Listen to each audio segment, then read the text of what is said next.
Scheme को भी बंद कर सकती है, मगर इस बार दिल्ली के बजट में इस स्कीम को बंद कर दिया गया है। अब अगर दिल्ली की सड़क पे कोई हादसा होगा तो प्राइवेट अस्पताल में उनका इलाज मुफ्त नहीं होगा।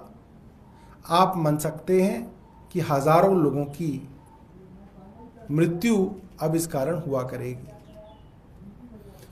2023 के अंत में हमने ये कहा था, एज अ हेल्थ मिनिस्टर मैंने ये प्रेस कॉन्फ्रेंस करके कहा था कि भारतीय जनता पार्टी और उनके लगाए हुए एलजी के इशारे पे अफसरों ने फरिश्ते स्कीम को बंद करने का षड्यंत्र किया। अखबारों में भी छपा। मैंने चिट्ठी लिखी एलजी साहब को, और वो चिट्ठी एलजी साहब को उस वक्त के मुख्यमंत्री अरविंद केजरीवाल जी ने भी लिखी कि आपके अधीन आने वाले अफसर जानबूझ के फरिश्ते योजना जैसी मानवीय योजना को बंद और ठप करने की कोशिश कर रहे हैं। और एलजी साहब ने कहा नहीं, ये झूठ बोल रहे हैं, पैसे नहीं दिए गए स्कीम के। मैं एज हेल्थ मिनिस्टर देश की सबसे बड़ी अदालत में एज अ पिटिशनर गया।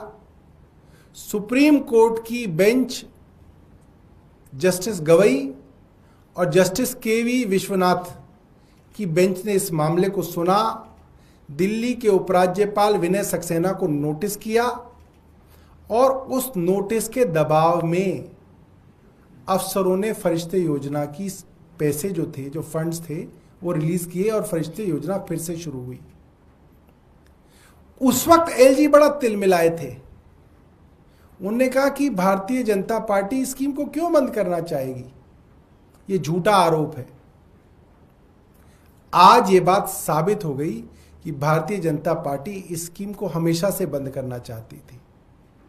उस वक्त एलजी के जरिए इस स्कीम को बंद करने की कोशिश की, और आज जब अपनी सरकार बन गई तो बाकायदा इस स्कीम को बंद कर दिया गया है।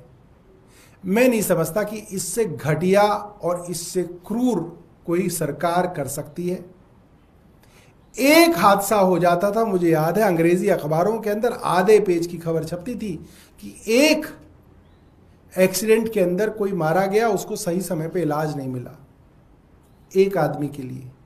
ये खबर मैं देखना चाहूंगा कि अंग्रेजी अखबारों में खास तौर पे कितनी बड़ी छपती है, क्योंकि ये बहुत बड़ी बात है कि फरिश्ते योजना को बंद कर दिया गया है। मैं एक दो वीडियोस आपको दिखा के आपको एहसास दिलाना चाहता हूं